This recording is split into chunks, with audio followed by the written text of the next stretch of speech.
Okay, how you going, guys? Yeah, Yeah, good, thanks, Deirdre.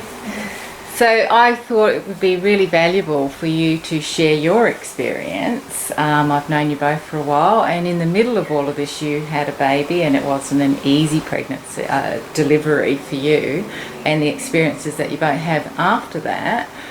Because I did see that you were asking for a little bit of help, and I'd just come back from Tassie and couldn't do any help for weeks in any way because I was worried about the coronavirus. So firstly, Shaan, how was it for you? What were your first experiences? It's definitely interesting, very different to our first baby. So Mackenzie was born pretty much the week that everything started to go a bit crazy. Pear shape, yeah. And yeah, recovery-wise, I was pretty lacking energy, and we decided this time around that we were wanting to accept any support or help that people were going to offer.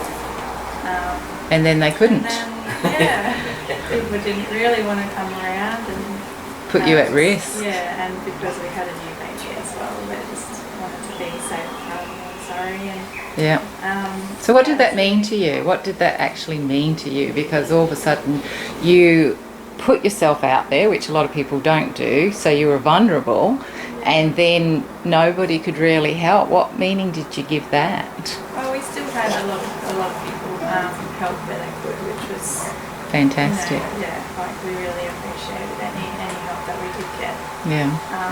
But yeah, it was a little bit like putting ourselves out there, and then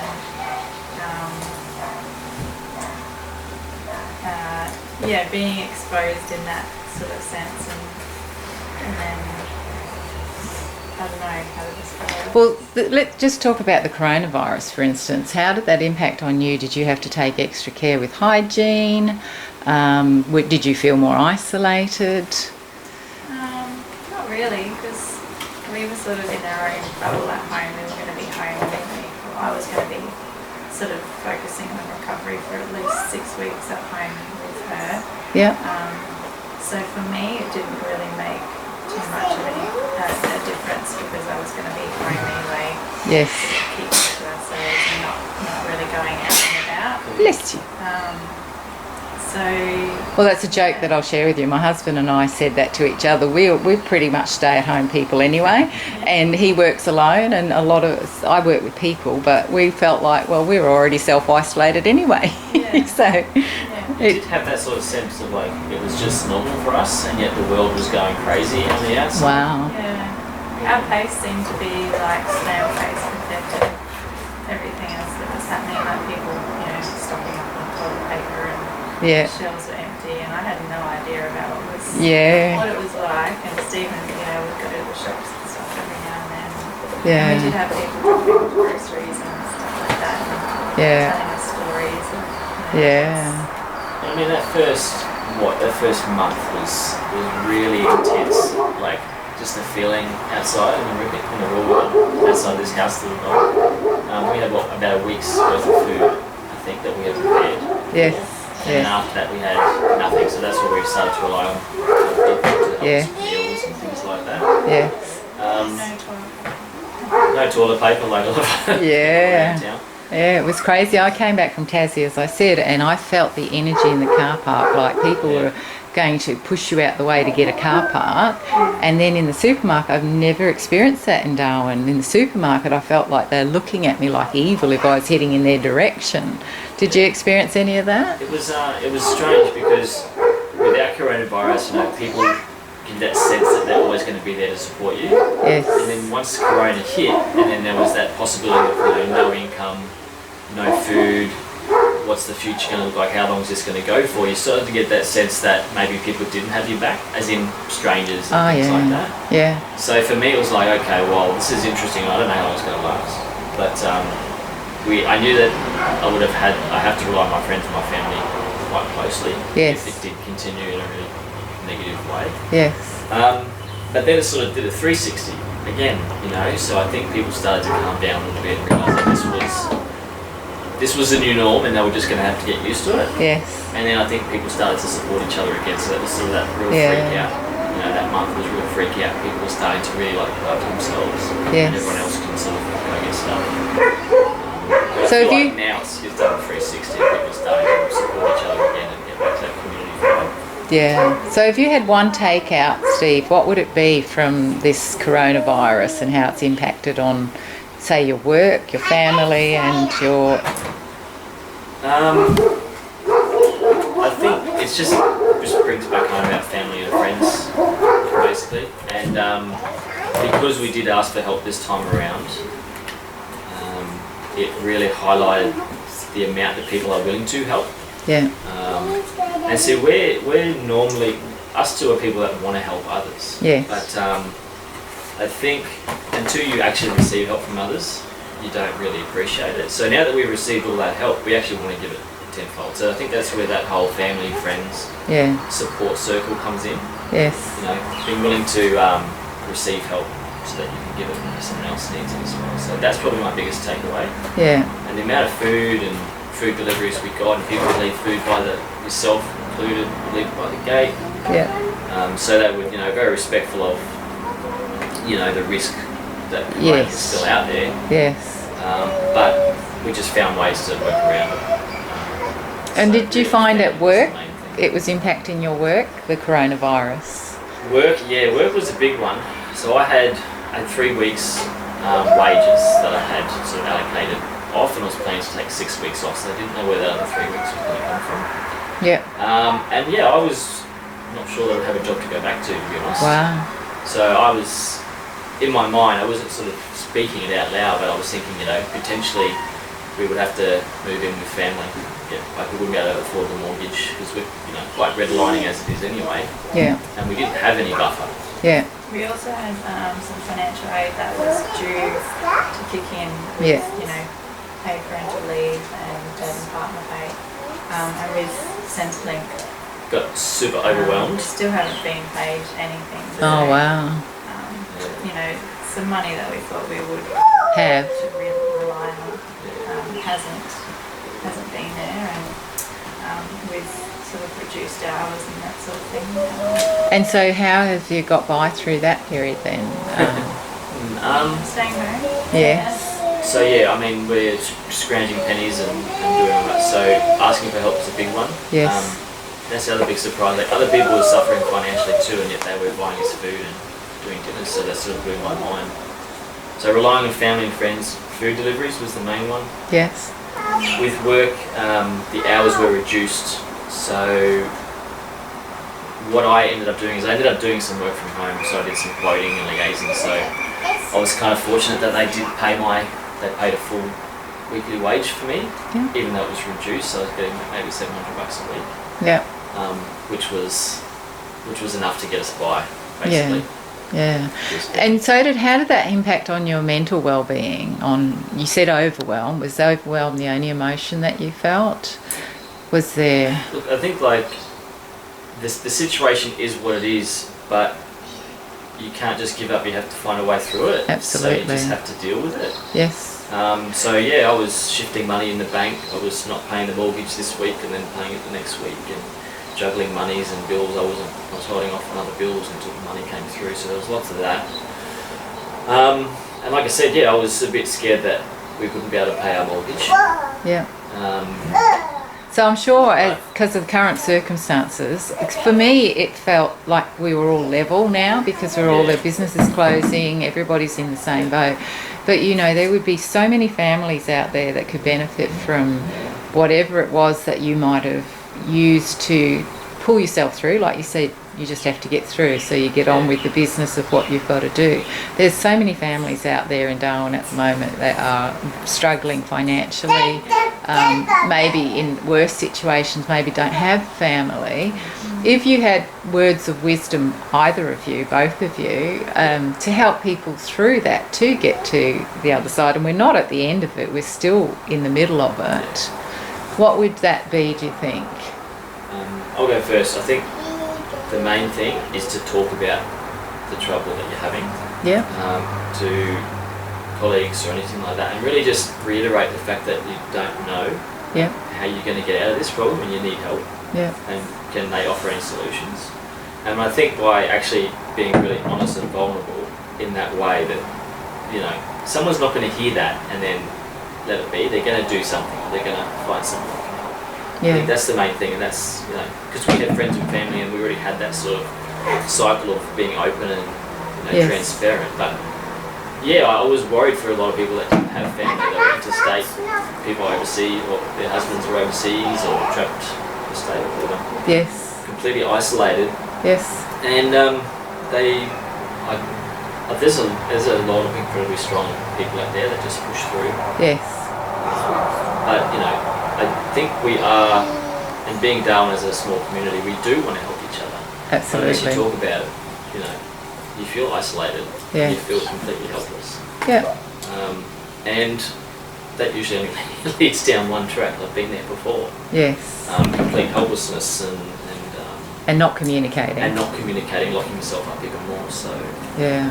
you have to find a way, and it's very hard, and it takes a lot of strength to talk about the fact that you're not doing well, Yes. and that you are struggling, and you have no money, and you're not where you want to be, and you know, it takes a lot of pride to do that. A lot of ego there. There's a lot of Yeah. ego there, and you just have to put aside. And like I said, you know, and I find a lot of those people actually want to help others as well, but until they can receive it, it's very hard to give it. So, Yeah. So communication is key.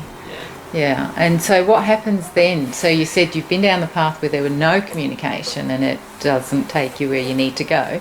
So once you do open up, it's like what happens? I guess when you start, in my experience, when you start talking about those problems, the solutions reveal themselves to you almost. Amazing. You know, so it's just Powerful. funny how you're having a whinge, or it's fine to have a whinge, because as Absolutely. you're having a whinge, it's like you're diagnosing the problem and you're speaking out loud and you're hearing it as you're saying it. So you're actually saying it out loud is almost like someone telling you their problems and you're giving them the solutions. So Yeah. unless you say it out loud, you can't hear it. That's right. So that's what I find. That's really powerful. That's a very strong tool to share with somebody. How about yourself, Shaan? What would you, if you had words of wisdom to share with other families struggling? I was also going to say, just try not to be too proud. Yes. Like, even, you know, the pay it forward things that they're doing at like cafes and restaurants and things. And Yeah. I've sort of, with our situation, I sort of feel like, well, we're not doing so well. I feel like I want to accept that. Yes. But something's always stopped me thinking, well, there's so many other people that are in, you know, like worse financially. So I just didn't really see me as needing Yes. it, even though we do. Yeah. So it's hard psychologically to sort of, Well, you're strong, independent people, Yeah. and to say, hey, it's not working right now for me, and to go, I really do need something. yeah, However, Well, I it's too think, late is the trick too, you know. Yes. That's it. When it's too late, it's too late, and you have to do it. So you have to before, be, yeah, you know, wise enough to go, well, the path it's going, it's going to reach a point. yeah. No turn. And are you able to recognise before it's too late now? I think I am. Yes. Yeah, absolutely. I mean, yeah, and we're having kids too, you know, you look a bit further down the line. Yes, you're not just looking at now. You're not just looking at now, so Yeah. you have to. But look, we're only like we're only like a week at a time. Yeah. You know, just keeping by a week at a time. Yeah. And so you're looking ahead because you know that you've got to be there for the future for your children, but you're Yeah. looking at, I've just got to get through this week. Is that a way, that's what I'm hearing, is that what you're saying? Well, the alternative to not figuring it out, what's the alternative? to not Yeah, figuring it that's out? right. So it's better to communicate, and like you say, when you're in that conversation leads to self-actualisation. Well, it does, yeah. You hear the words coming out of your mouth and you just Yeah. find the solution. Yeah. And everyone knows there's been so many changes through Zoom and technology and all those sorts of things that connect each other. Yes. And it's all come about from this difficulty that's happened with our Yeah. isolation. Yeah, that's right. I've been really impressed with just the creativity and everything now. Yes, it's Just great, the way isn't that it? people are communicating, the way that businesses are still, thinking outside the box and Yeah. how they can still continue to operate just in a different sense. And even I'm sure families getting really creative in, what they can do with the kids at home and, what they can do to save some money if they're in a tough situation. Well, that was where I was going to head next, because I've liked a lot of things about being different now. And so if there was something that you like the creativity. Has it made you a bit more creative yourself? Yeah, it's really inspired me to want to be a bit more. Yeah. We're sort of still adjusting to life with two at the moment, but particularly with having a 2-year-old that's quite active and just loves learning. Just seeing all these things about what you can do with kids at home. And it's really inspired me to do more and to want to do more eventually.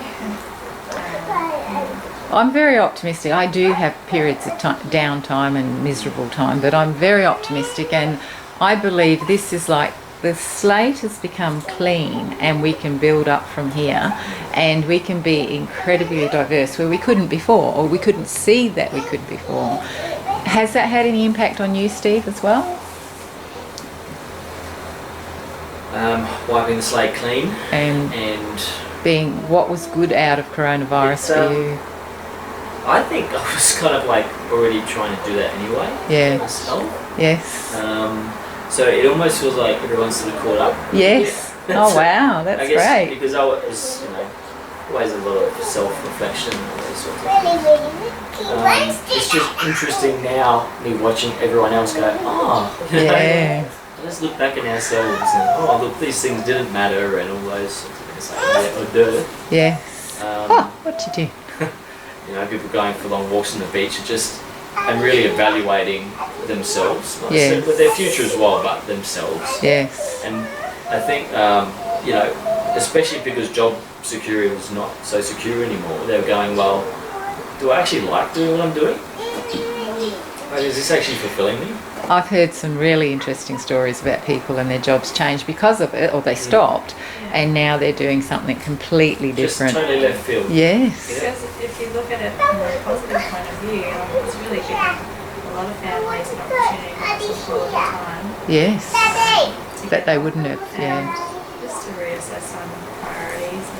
And, if we didn't have jobs, what would we be doing? Yeah, that's right. And there's so much focus on making the bacon. Obviously it's money, we also money like yes. It's not everything. It's not the centrepiece anymore, and I think that's a great thing that's come out of coronavirus for a lot of people. I like the levelling of the playing field, because I've always measured myself sometimes against others and should never do that, and I would never tell people to do that, but internally, realistically, I measure myself, and now I feel like it's a level playing field for myself moving forward. So just out of being a family of two and having some struggle, if you had some words of wisdom to leave people with, is there anything else that you'd like to share just generally? Moving forward, generally.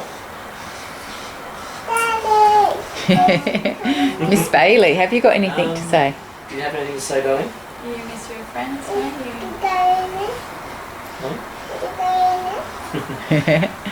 Look, any words of wisdom. I think pretty much what I've been saying. Yeah. I mean, when times are tough, it always comes back to family. Yes. It always comes back to self. Yes. So, like you said, now is the right time to start to evaluate that. Yeah. And it's always going to be that way, and as far as I'm concerned, it always has been that way. Yes. Through wars and history, it's always come down to family, and when things are tough, if things got any worse with corona and people were starting to run out of food, what would they do? And to be honest, in that situation, I would have protected this. Absolutely. So, yes. And I would have protected her parents and my friends. Yes, down the road. of course. So, yes. If we can expand that bubble Yes. somehow in any way, and I think that's what lots of people are doing. Yes. Expand that bubble back to our neighbours like we used to. Yes. that would be a good way forward. Yeah, And if you are, I mean, a lot of people in Darwin don't have family yet. that's right. You know, and I guess instead of sort of beating yourself up about it, just there's so many people out there that you do know that are willing to do it. All you have to do is ask. Yeah, very wonderful. Spread the love. Yeah. Thank you Different both. ways to ask though too, because sometimes it is hard to use words. Yes. Social media is good in that way, but sometimes some people will be screaming for help, but there's no way to find them. Yes. To really help. Yes. It's not really like a helpful way to communicate. Yeah. So we just have to come up with some more. Well, I think being aware, aware of your neighbours around you, aware of the people in your circle. If you haven't heard or seen them for a while, we maybe check in how you're going. I think there's many different ways people can be, and there are a lot of lonely people out there too. Yeah. But it's helping and spreading the love, in my opinion. I think if I had a take out from Corona, it is that we all are willing to spread the love a lot more than we were before. Yeah. Yeah. A good sign of compassion this time is when you're at the shopping centre. We've heard this couple of stories from our family. They had just found toilet paper, right? And they got to the checkout, and then someone's like, "Oh, you've got the last roll on," you know. And they handed their toilet paper over, which was just like the shrine at the time. So no one could get it. Yeah. So they sacrificed. No, you take the toilet paper, and people are like, "You sure? You sure? No, you have it," you know. So it's a simple, stupid thing. Yeah. But it does show that people are compassionate. Yep. In nature. So. And I think Territorians are that way and always have been that way, but we got lost a little bit in the growth, and so we come out even stronger in these situations. I think that's another key thing too, is what I take from it is, instead of, I mean, there's a lot of people that it's affected negatively, I suppose, but if you can just think about it in a positive light. Absolutely. Yeah. You know, the situation and what you can take From it. from it, you know, as an opportunity rather than a... Yep. Absolutely. And look for opportunities to get you by and Grow. yeah. Yeah. Wonderful. Thank you both, and the two little ones. Thank you. Being beautiful. Yes, thank you, Amy. Bye for All now. right, thanks, Diddy.